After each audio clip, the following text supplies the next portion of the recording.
Hook, Line, and Sinker is a 1930 comedy about two insurance salesmen who get into the hotel business with a young woman. It goes successfully until two rival crime gangs decide to break into the hotel safe at the same time. This is the kind of movie that I immediately had to look up to find out if it was a vehicle for the two leads as a comedy team, and it absolutely was. The pair, known professionally as Wheeler and Woolsey, made 3 other films together in 1930 alone. Their chemistry and fun back-and-forth pattern is definitely the foundation of the movie, and it's responsible for most of the laughs. Although the setup is enjoyably farcical, it's the two leads' reactions to it that really sells it. There's not a lot of substance here, but at only 75 minutes long, it doesn't wear out its welcome either. Definitely worth a watch for anyone looking for lesser-known 1930s comedies. Purple Hearts is a romance between a Marine and a musician who enter into a fraudulent marriage because they need the money and the health benefits the military will provide. The two have very different political views and don't even like each other at first, but their relationship grows as they get to know each other better. I know our female lead, Sophia Carson, from her work on the Descendants series, and while this is clearly a next step movie for her to get her away from her Disney roots, it still feels very much like a Disney Channel movie, particularly in how it uses her characters' musical numbers. It's a very shallow, simplified take on the story, without any effort put into character development. They set up this whole scenario in which their political views are a huge barrier to a real relationship, and then they just ignore that entirely, and she starts saluting the troops before her music gigs out of nowhere. We don't see nearly enough of an actual relationship built between the pair, just a couple of sexual encounters that apparently change everything. It's a clumsy romance that doesn't hold up to any scrutiny, but it isn't fun enough to mindlessly enjoy. 3,000 Years of Longing stars Tilda Swinton as a narratologist and Idris Elba as the djinn she accidentally discovers on one of her travels. He tells her about the time he spent trapped in a bottle and asks her to decide what wishes he can grant for her. George Miller picks such intriguing movies to tackle, and this one is definitely intriguing in light of his overall filmography. It's a softer, more fantastical story than he sometimes tells. It's hard to pinpoint what genre this is exactly. It sort of dances around between romance and historical fantasy and magical realism, and it makes it equally hard for me to pinpoint how I feel about it. The central characters I find compelling, and would happily just watch them discussing life in a hotel room together for 2 full hours, and it's when the film steps away from that in the final third that I'm less certain it works. The overall effect is that of a beautifully begun but unfinished story, and as such, it's hard for me to wrap my head around my view of it as a whole. The Friends of Eddie Coyle stars Robert Mitchum as a convicted thief who is awaiting sentencing and trying to give law enforcement enough tips that he can get a lighter deal. We follow him as well as several of his friends planning criminal jobs and trying to evade capture. This is another one of those examples of my general peeve about crime movies. So many of them cast people who look way, way too similar, so I can't tell them apart. Granted, I am a little face blind, but when you have plot character threads going and all of them feature generic-looking young white men with dark hair, it's going to be easy to lose me. It took a good 2/3 of the movie for me to even really settle into what was the primary plot and what I was supposed to be following. And while the ending is kind of an interesting one, it wasn't really worth the much less interesting rest of the story. The Fabelmans is Steven Spielberg's newest movie, a sort of fictionalized version of his childhood. We follow Sammy Fabelman, a child and then teenager who falls in love with filmmaking, and we see how his parents' unsteady relationship and eventual divorce shape him as a young artist. While it would be very easy for a film about loving film to feel pretentious and unrelatable, Spielberg, as always, knows how to capture the hearts of his audience by centering the drama around human relationships. Michelle Williams and Paul Dano are especially watchable as his parents. Warmth and love for these characters is woven throughout the whole thing, and it makes all the emotional beats hit just right.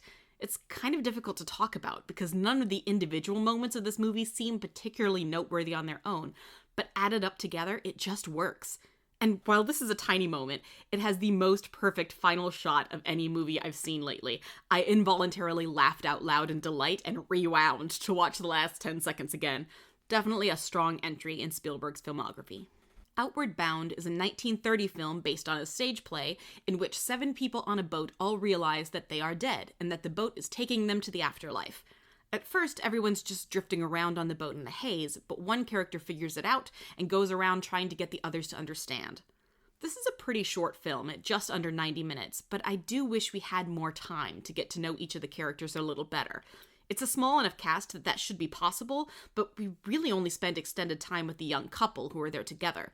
But That's a fairly small gripe, as even the broad strokes these characters are painted with make them interesting to watch, especially as they come to the end of their journey and are judged by the evaluator before going ashore. And the one couple we do focus on has a really interesting story that comes to an end in a way I didn't see coming at all, but that really worked for me. It's an interestingly done film with a unique concept for its time. For Pete's Sake stars Barbra Streisand as a housewife who manages to scrounge up some money for an investment deal her husband has learned about, but when the deal stops looking so certain, she has to find a way to pay the money back. That sounds like the premise of a crime film, but this one is played entirely for comedy, with Streisand's characters going to greater and greater lengths to try to get the money quickly. It's easy to see the inspirational line between this and What's Up, Doc from just a year earlier, another zany screwball comedy starring Streisand as a well-intentioned woman sowing chaos wherever she goes. This one isn't quite as smooth. There are a handful of funny one-liners and situations, but overall the situations are hard to laugh at with the sort of broad comedy this is aiming for, especially in a very uncomfortable section of the plot where Streisand attempts sex work to raise the money, and her deep discomfort is played for laughs but mostly comes across as horrifying. Add to this the fact that her husband is a deeply unlikable character, and it's hard to empathize with her desire to make everything work out for him. As I said, some good moments, but it falls flat. Tar stars Cate Blanchett as Lydia Tarr, an acclaimed orchestral conductor. We follow her as she completes one of her greatest goals, to record the last of a series of Mahler pieces that will complete a set, and we see the dismissive and manipulative ways in which she uses the people around her as means to an end. Cate Blanchett is fantastic here, really capturing the cold pretentiousness and self-involvement of her character. And while she's an unpleasant person, she's the kind you can't stop watching, which makes this 2.5-hour movie fly by. I'm not sure I got as much meaning out of this as a lot of the folks praising it, but it was definitely an interesting and thoughtful watch.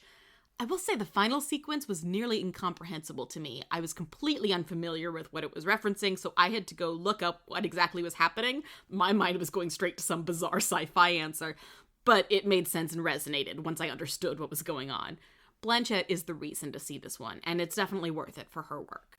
The Bat Whispers focuses in on a house that finds itself at the center of a series of crimes, including a bank robber and a mysterious thief known only as the Bat. The inhabitants of the house try to solve the mysteries as they arise. This is based on a play, and this is exactly the kind of play I could see a high school latching onto to perform.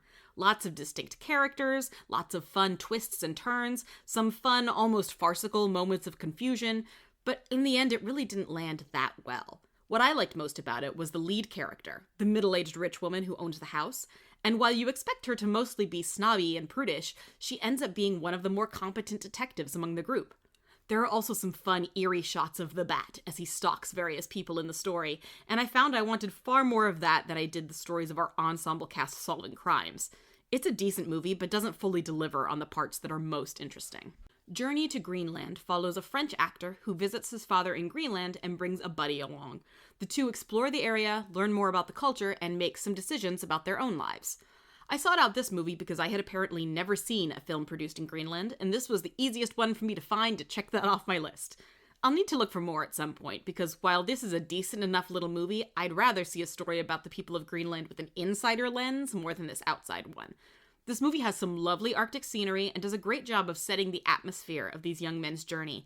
And there's one surprisingly tense scene where we spend a full 3 minutes watching them desperately try to keep their dial-up internet connection strong enough to submit the information they need to stay in business as working actors.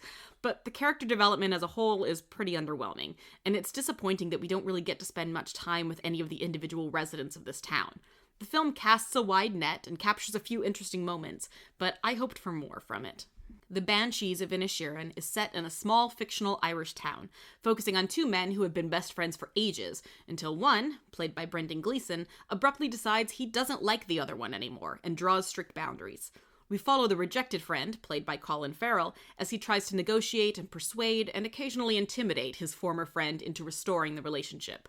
Martin McDonagh has such a talent for blending comedy and tragedy in his work, and while many of his previous films have leaned more one way or the other, this one absolutely lands right in the middle for me. Both laugh-out-loud funny at times and gut-punchingly sad. And more than any of his other work, this one leans heavily into the lyricism of the Irish dialect in this village. So many line readings that wouldn't have worked at all in any other context. I wasn't fully sold on the film's ending, but that's pretty consistently true of McDonagh's work for me, and the ride was thoughtful and enjoyable enough that I don't mind if it falters a little bit in the final moments. Sweet Kitty Bellairs is a 1930 musical comedy about a young woman who is rather bold with her affections and has to choose between her suitors. There's also a subplot where she helps reconcile a friend with her emotionally distant husband. While this has a lot of fun pieces to it, it's all over the place, in that kind of silly way you see in a lot of early movies that want a chance to show off all their stars' singing and dancing skills more than finding a coherent plot. Some of those moments work better than others, but overall, the plot is so disjointed that none of them end up with any substance to them. It's just a series of vaguely enjoyable sequences. What I expect will happen is that individual moments from this are going to live in my memory, but I'll never remember that they all came from the same movie, let alone what movie that was. The Adventures of Huck Finn is a 1993 Disney take on the classic story by Mark Twain, starring Elijah Wood as the titular character and Courtney B. Vance as his companion, runaway slave Jim. We follow Huck as he runs away from his abusive father and gets tangled up in a series of adventures, including examining his own morals on whether he should help Jim escape or turn him in. I feel like I must have read this book at some point in my life, but as I watched this movie, I remembered absolutely none of these events. It's a lot jauntier than I thought it might be, leaning heavily into Disney-fied broad comedy at times, and sometimes into a Disney-fied broad version of race that occasionally is very jarring. Elijah Wood brings to the role almost a winking at the camera vibe, which fits well when his mischievous character is going on silly adventures, though, again, doesn't work so well when we are about to watch a man be killed for escaping slavery. It's a strange mix of a movie that definitely made me want to go back and read the book to see if that tonal shift is present there as well. Guillermo del Toro's Pinocchio is a stop-motion version of the famous Italian story. The narrative is a familiar one. A lonely woodcarver's marionette comes to life and gets into all kinds of trouble while learning moral truths about lying and greed and so on. I've never been a fan of the story in any adaptation. I find it a combination of preachy and horrific in a way that is deeply off-putting to me. Del Toro's aesthetic is just the right combination of fantastical and unsettling to make this story work for the most part. I didn't know this was a musical, and the musical numbers are great. Neither a traditional musical theater sound, nor the pop Broadway sound that's permeated most of our modern musicals. These completely fit the style of the film, and are just unexpected enough to keep them interesting throughout. Without giving too much away, I also really like how this one ends. It's not the typical magical happy ending that gets attached to the narrative, and it feels like a much more fitting resolution to this kind of story. This is probably about the best version of Pinocchio you can make, in my opinion, and it's well worth a watch. After Yang is a sci-fi drama set in a future in which families can purchase robot/AI siblings for children adopted internationally.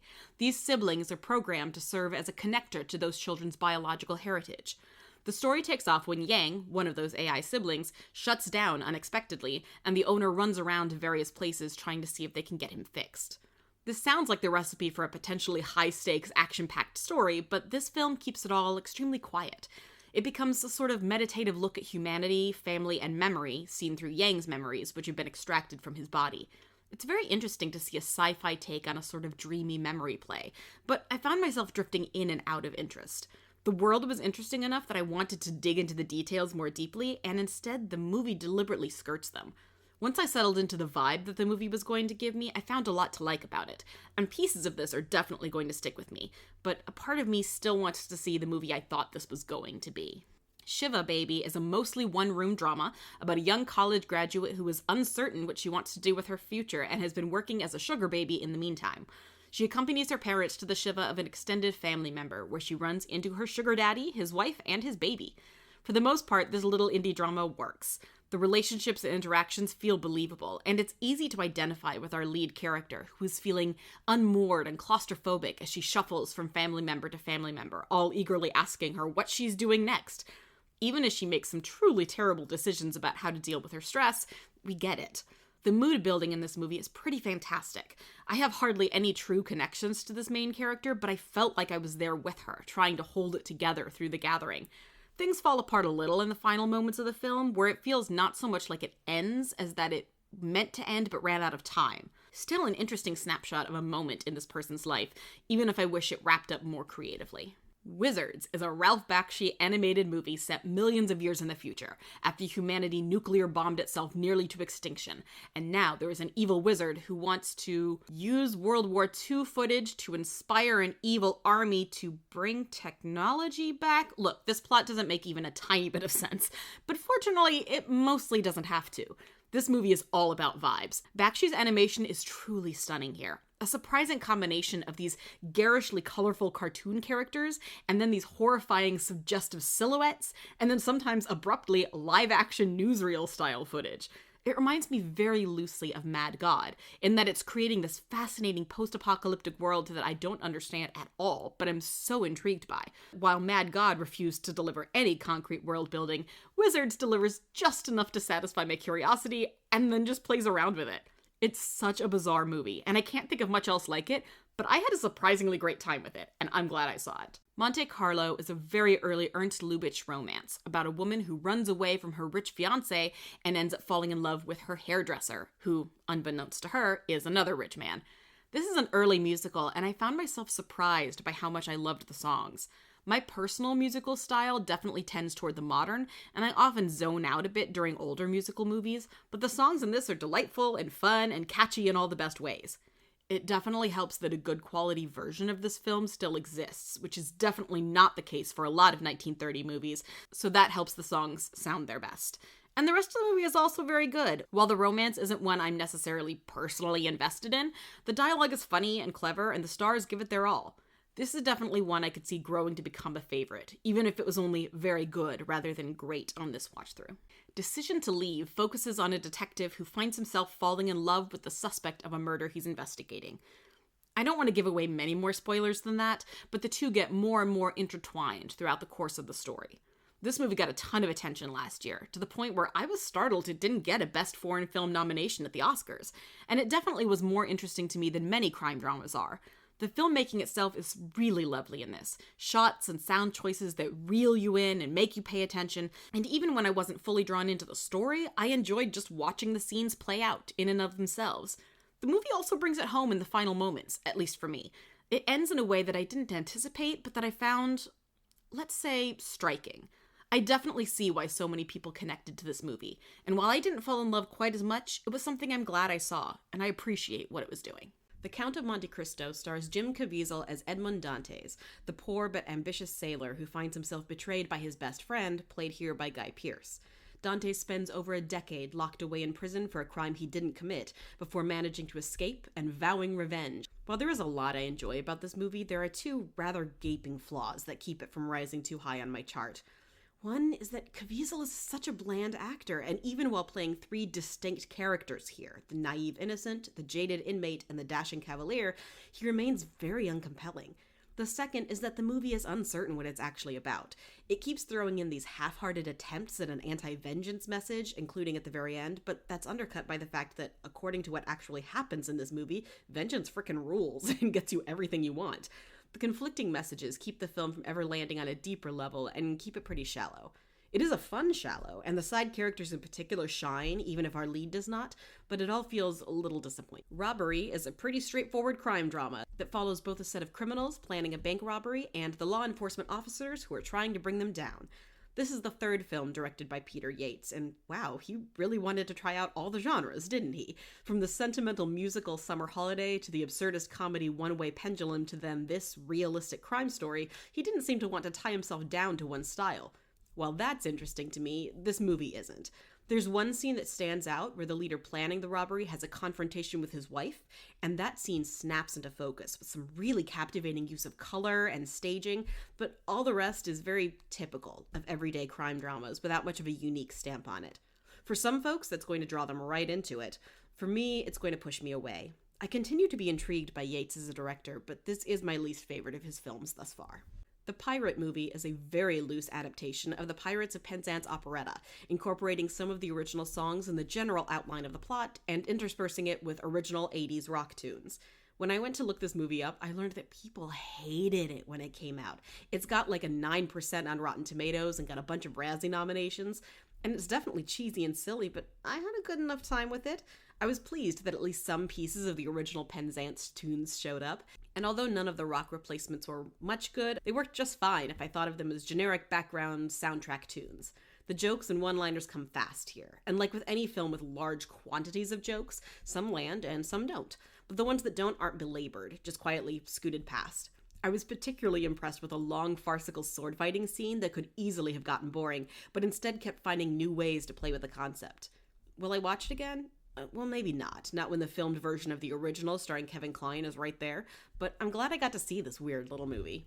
Lilium is a 1930 movie that I recognized partway through as being based on the same story as the musical Carousel. A young naive woman marries a carnival barker who is abusive and irresponsible, and when he dies committing a crime, he asks to come back to Earth to see the daughter he never met. Carousel at least has some pretty tunes, but this plot is just straight up garbage, happily defending physical violence as some sort of misappropriated form of affection, and it's horrifying. You can't garner any sympathy for these characters at all. The most interesting part of this was the strange afterlife section in the final 20 minutes, which has some suddenly creative cinematic choices, from the visualization of the train to the afterlife, to the introduction of the various characters and how they passed away. I'd much rather have seen a whole movie of that than the domestic abuse apologetics taking up most of the film. Forever Young stars Mel Gibson as a test pilot in the 1930s, who agrees to be part of his friend's top-secret cryogenics research. He expects to be woken up in 1 year, but something goes wrong, and he wakes up in 1992 after young Elijah Wood stumbles upon his abandoned cryotube. I often really connect to sci-fi or fantasy fish-out-of-water stories, body swap stories, accidental time travel, all that kind of thing, but this one never quite sticks the landing, always wanting to go for the cheap sentimentality rather than genuine humanity. Gibson just kind of wanders around here as a general confused nice guy and doesn't get much depth of character. Wood is much better. At this point in his career, he picked up some technique and he outshines Gibson in most scenes. Jamie Lee Curtis as Wood's mother also works very hard to bring something interesting to her thankless role as the nurturing woman who helps everyone else out, but there's only so much you can do with material this thin. It's a fun concept, but this is a pretty flat, schmaltzy interpretation of it. The Expendables is a big, silly action movie following a team of mercenaries trying to overthrow a Latin American dictator. It features a variety of action stars in both prominent and small roles. So hear me out. The movie that I ended up comparing this to in my mind the most was Tick, Tick, Boom. When I finished that movie, I thought to myself, that was one of the most amazing love letters to musical theater I've ever seen, and I have no idea if people who don't love musicals will get anything out of it. This movie feels 100% like a love letter to the big action blockbusters of the 80s and 90s, and as such, it almost completely passed me by.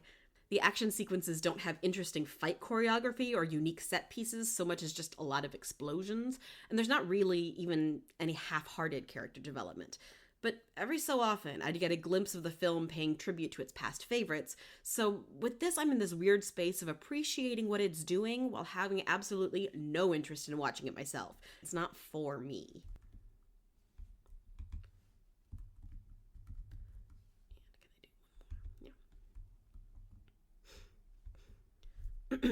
The Mark of Zorro stars Tyrone Power as the foppish son of the former mayor of the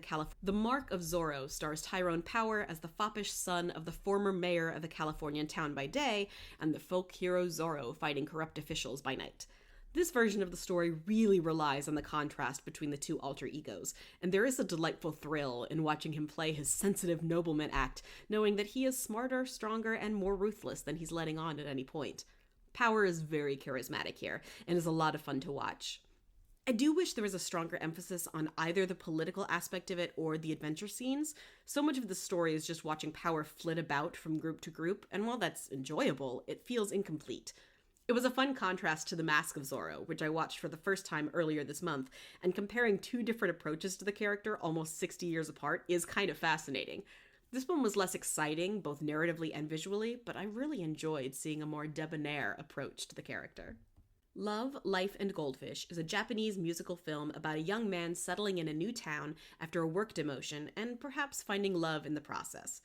I really wanted to love this film, but something about it sat just outside my periphery. I'm often drawn to stories about nerdy outcasts trying to figure out love, especially if there are musical numbers to highlight their journey, but I just had such a tough time tracking this character's motivations and interests. The music does most of the emotional heavy lifting here, but I'm sure that would be much improved by seeing their thematic connection to the actual narrative at hand, which doesn't always happen. The goldfish of the title refers to the fact that the main potential love interest works in a store where people can compete to scoop goldfish out of a larger pool into a smaller one, and the goldfish metaphor is definitely visually arresting, but again, it doesn't always land narratively. There may very well be some cultural differences keeping me at a distance here, so this is one I want to go back and retry, because when it works, it really works. Ambulance is a crime thriller about two brothers whose attempted bank robbery goes wrong, leading them to hijack an ambulance as a getaway vehicle with an injured police officer and an EMT inside. This is a Michael Bay film, which more often than not leads to a big no on my part. And I gotta say, I rolled my eyes harder than anything at the characters name-dropping Bay's other movies multiple times. But other than that, I was pleasantly surprised with this one. It's an interesting concept, as the EMT tries to save the police officer's life despite less than ideal circumstances. But what really pushed it into compelling territory was Yahya Abdul-Mateen II and Jake Gyllenhaal as their two male leads. Bay often attempts to convey male camaraderie and friendship in his films, and this is one of his stronger showings, with the love these two characters have for each other shining through as the emotional thread holding the whole thing together. As a thriller, it's also pretty decent, with enough new set pieces and dramatic turns to keep my interest going, but it's surprisingly the relationships that drive the story, and they do well. Anybody's Woman tells the story of a burlesque dancer who spontaneously gets married to a man drinking away his sorrows at his wife's leaving him. When he sobers up in the morning, he's somewhat horrified at what he's done, but they decide to try and make it work. I didn't like Ruth Chatterton much in Sarah and Son, but she's a lot more interesting and relatable here. She's so easy to root for as she keeps trying to improve her situation, but finds her past being constantly flung in her face. And so much of her rejection is thinly veiled as polite societal norms, so when she reacts against the underlying meaning, we totally get it, but also know how badly that's going to go for her. This is one of the few films in my 1930 project that was actually directed by a woman, so it perhaps makes sense that she brings such compassion to this character. While the ending of the film doesn't entirely work for me, it captured my attention more than most of the other melodramas of the time. Weird, the Al Yankovic Story, is a parody biopic of comedy musician Weird Al Yankovic, best known for his goofy parodies of popular tunes. This version stars Daniel Radcliffe as Yankovic, and we follow him on his journey to become one of the most successful pop stars in the world. Of course, most of what is shown in the movie never happened, and is playing off of other well-known biopics that focus on self-destructive rock stars brought down by drugs, sex, and scandals. There are quite a few laugh-out-loud moments in this film, and it doesn't always take the obvious route to them, which is fun. Radcliffe is great in the role, as is Evan Rachel Wood in her role as Madonna. Despite that, some of the pacing of the comedy feels off. There are too many scenes that could easily be straightforward scenes from another biopic, and the only joke present in them is that they're about Weird Al now, and that sole joke isn't enough to carry an entire movie, and as a result there are some moments that drag. But the moments that shine bright, and the ending tied it all together very satisfyingly. Mutiny on the Bounty is a 1962 film about a British Navy crew on an agricultural expedition who are driven to mutiny by their cruel captain. Note that even though the plot of the movie is in the title, the idea of mutiny doesn't truly come to fruition until a good 2/3 of the way through the movie, as most of it is setting the stage for the uprising. This version of the story casts Trevor Howard as the ruthless Captain Bligh and Marlon Brando as his second-in-command. This movie is nearly 3 hours long, and while I appreciate the dedication to plenty of setup, there is easily a full hour of this movie that could have been cut without losing anything at all. The exoticized portrayals of the island of Tahiti take up entirely too much screen time. What I did appreciate was Brando's performance, to which he brings a thoughtfulness and really highlights the struggle within him to respect the procedures in place, but also to protect his men. Those moments were the most interesting for me to watch, and they were what helped the movie ultimately land. A bloated story, but there's definitely some substance to this portrayal as well. Scaramouche is a 1952 film about a young Frenchman who embarks on a quest to avenge his friend's death, along the way finding his lost family, joining a theater troupe, and becoming a master swordsman. I'm kind of astonished that this movie isn't better known because it is delightful. It jumps full on into swashbuckling adventure, creating a roguish protagonist who certainly has his flaws, but nevertheless is easy to root for, and the various settings it puts in place for his adventures are so much fun. I particularly love the 8-minute final sword fight that takes place all over a theater, including on top of the opera box railings with audience members sitting right next to them. I also appreciated how much time this movie spent just showing off commedia dell'arte and the various characters and tropes that made it so successful. There are definitely some dated elements to this movie, but it seems so thoroughly of its time that they didn't strike me as out of place, and the good definitely outweighs the bad. This is definitely one I plan to revisit again someday. Space Pirate Captain Harlock is a 2013 Japanese anime about a future world in which humanity set out to look for new homes in outer space, but find Earth blocked off to them when they try to return. I do very much like the visual design in this movie. The pirate ship in particular is just delightfully swashbuckly, and it has some very fun dramatic escape sequences. There are also some interesting plot twists that add good layers to the story. However, most of the story didn't work for me all that much. Neither our antagonist nor our protagonist are that interesting, and it feels like so many of the side characters that could have stood out just got glossed over. I do wonder how these character flaws might be righted in the manga or the anime where they could have more time to explore them. This 2-hour version could only really focus on the world building, and the story's slightly too complicated plot kept bringing in MacGuffins to fix the previous problem. So while it has promise, it falls a little short of delivering on that promise. The Velvet Underground is a documentary about the relatively short-lived but wildly influential band The Velvet Underground, helmed by Lou Reed. I'm not very familiar with their work, so it was interesting to learn more about them, particularly their ties to Andy Warhol in the 1960s avant-garde art scene. The film is put together in a much more visually intriguing way than most documentaries, really tying into the vibe of Warhol's films and other experimental artwork. My biggest complaint about it might be the rather unexpected one that there isn't actually that much music in it. The film takes much more care with its visual aesthetic than the oral, and as a result, it doesn't really leave me wanting to look up their music further so much as wanting to explore the art culture of the 60s in general.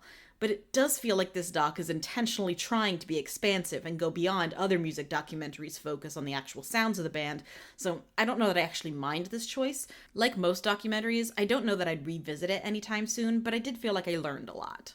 The half of it is a modern YA retelling of Cyrano de Bergerac, centering on a teenager named Ellie who has a crush on the pastor's daughter but is too shy to say anything, so she helps a friendly classmate who's not good with words woo her instead. Cyrano is one of my all-time favorite stories. Unrequited crushes were the story of my teenage years. I instantly rooted for Ellie. She's such a beautifully crafted character, and Leah Lewis plays her with such love. The drama and sweetness of this movie absolutely kept me hooked the whole way through. The main complaint I have is that, sadly, the mutual love interest seems super underdeveloped as a character.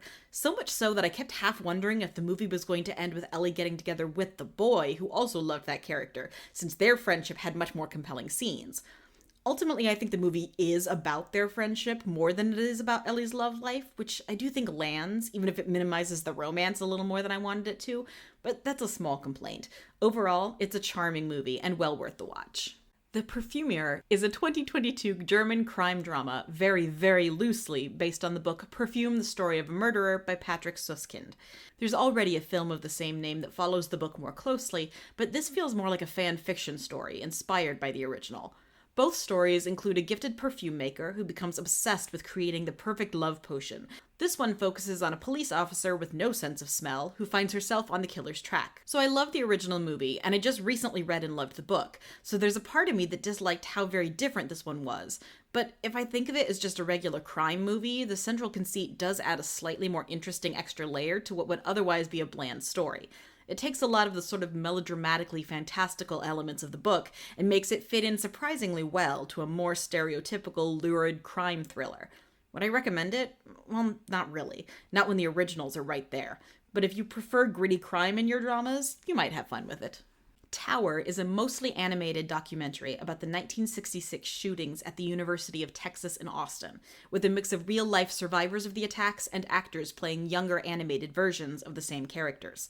It's an interesting look at a mass shooting that rocked the country before mass shootings became an everyday occurrence. The combined use of animation and occasional live footage does a great job of capturing the surreal nature of finding yourself in this kind of situation, while also grounding it in these being real people. About halfway through, when the animated characters are mostly replaced by their 2016 actual counterparts, it's a surprisingly powerful artistic choice. I do wish there had been a tiny bit more reflection on how this was an uncommon phenomenon in 1966 and is now something frequent enough that we regularly drill students on how to deal with it. But I think the choice to leave those connections up to the viewer was deliberate, and I respect that choice. I usually find documentaries educational and interesting, but not narratively powerful, but this is one of those rare exceptions. Radio Flyer tells the story of two little boys whose mother marries an abusive man, and the oldest boy, played by Elijah Wood, contrives a plan to save his younger brother from their stepfather's cruelty.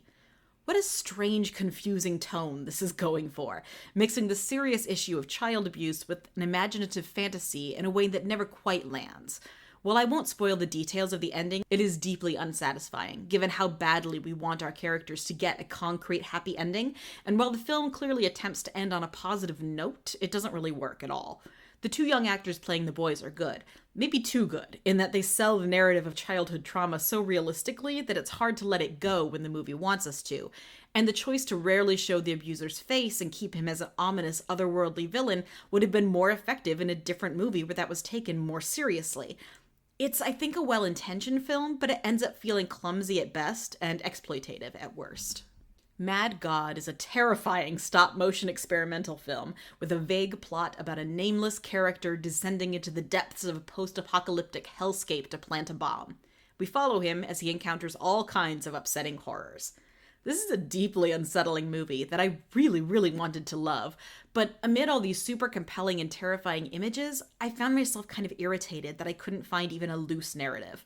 About 20 minutes in, I began to realize that we were never going to learn more about this world, and rather than that drawing me in more, I lost interest.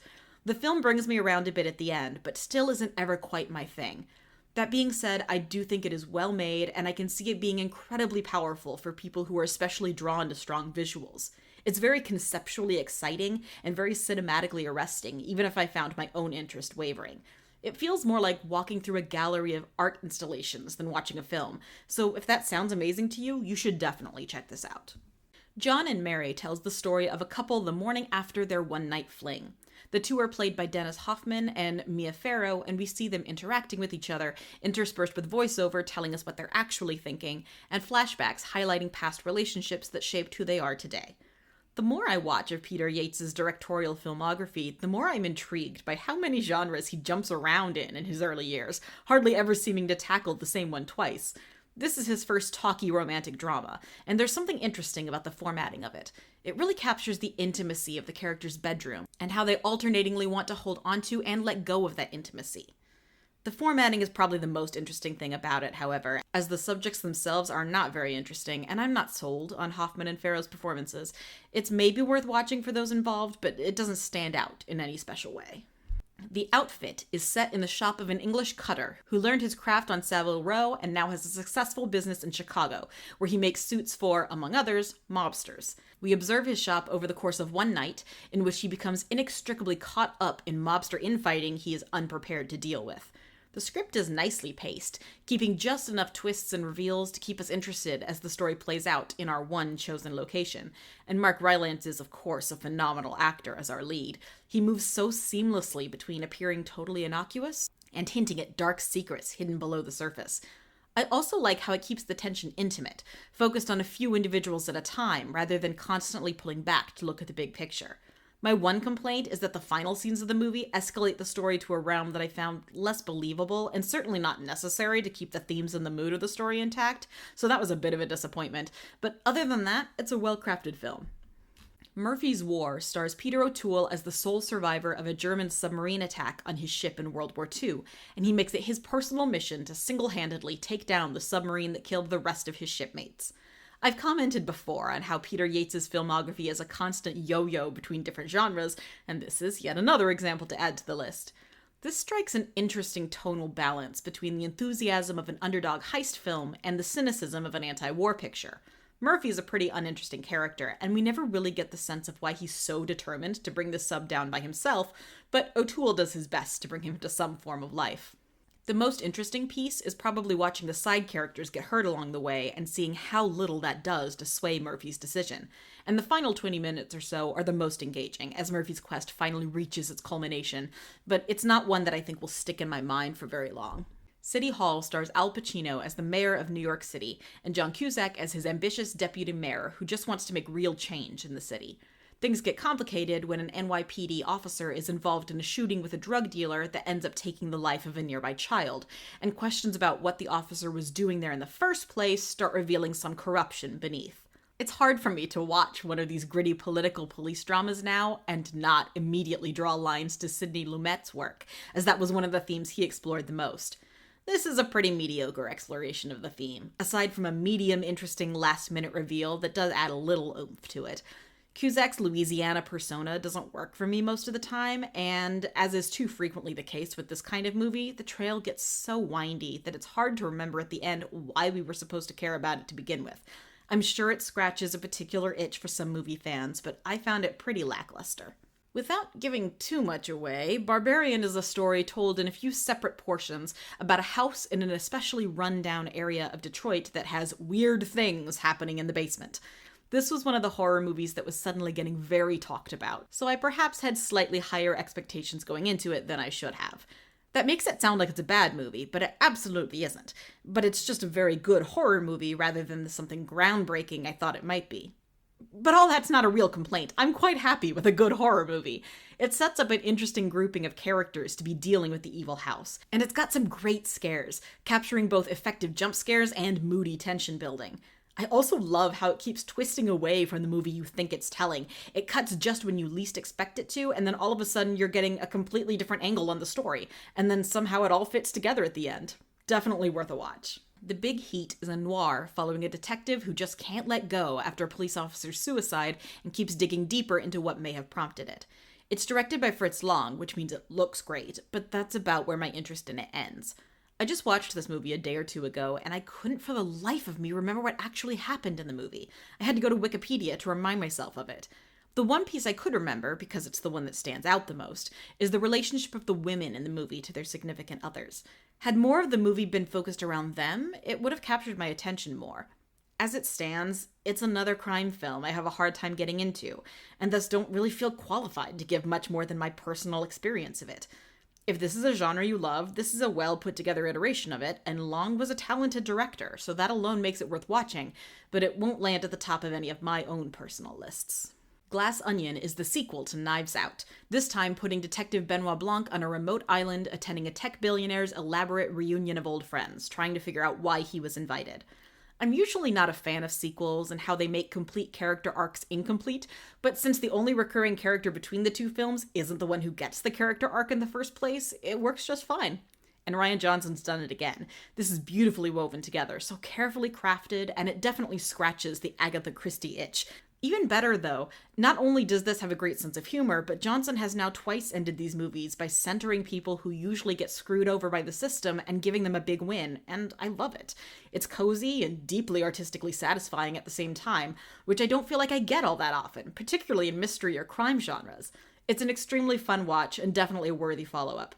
I'll be there for every movie in this series, as long as Blanc never gets an ongoing storyline, and he doesn't need it with such rich ensembles as we've gotten so far. Matilda is the film version of the stage musical version of the book, Matilda, by Roald Dahl, about a girl growing up in a neglectful home and school who learns she has supernatural powers. Music and lyrics are by Tim Minchin, and they're pretty wonderful. I saw the original Broadway run of this show on my honeymoon, so I definitely have fond memories of it, and this is a pretty decent adaptation. The colors and visual composition in particular are truly stunning, and they really went out of their way to provide plenty of moments for choreography, which was one of the most striking things about the original show. I also love how the film is perfectly happy to match its imaginative songs with fantastical images. It just lets it be a musical, and a silly over-the-top one at that, and then it hits home with a song like Quiet, and I'm crying. The movie isn't perfect.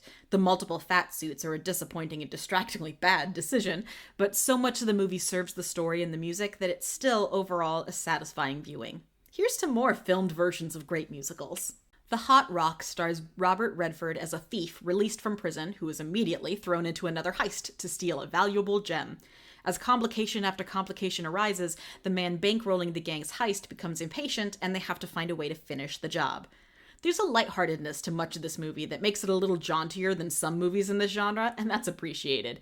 It's billed as a comedy, though it hardly ever leans far enough into that. By far the most interesting thing about it, though, is that abruptly in the last 15 minutes, a completely ludicrous subplot serves as the deus ex machina saving the day. It's such an unexpected way to resolve the final problem that I laughed out loud when I realized what was happening. But that's probably the only thing I'm going to remember about this movie. I wish more of it had decided to go really out there with its comedic choices. It might have stamped it with more of a distinct personality. As it is, it feels a little disjointed.